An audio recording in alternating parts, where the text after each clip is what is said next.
25শে April বাবানদের স্কুলের প্রতিষ্ঠা দিবস। আর এবছর স্কুলটা 20 বছরে পা দিয়েছে। তার জন্য এবছর একটা ভালো বড় সাংস্কৃতিক অনুষ্ঠানের আয়োজন করা হয়েছে। যদিও এই অনুষ্ঠানটা প্রতি বছর হয়, অন্যান্য স্কুলে যেমন কালচারাল প্রোগ্রাম হয় এই স্কুলেও কিন্তু হয়।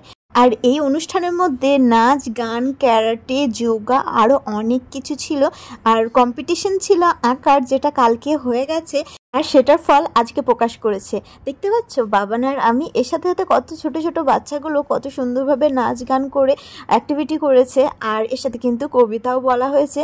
ছোট ছোট বাচ্চাদের সাথে স্কুলের স্যার ম্যাডামরাও কিন্তু এই অনুষ্ঠানে যোগদান করেছিলেন। তো অনুষ্ঠানটা এতটাই ভালো লাগছিল কি বলবো। কালকে দিনটা কিন্তু খুব সুন্দরভাবে কেটেছে।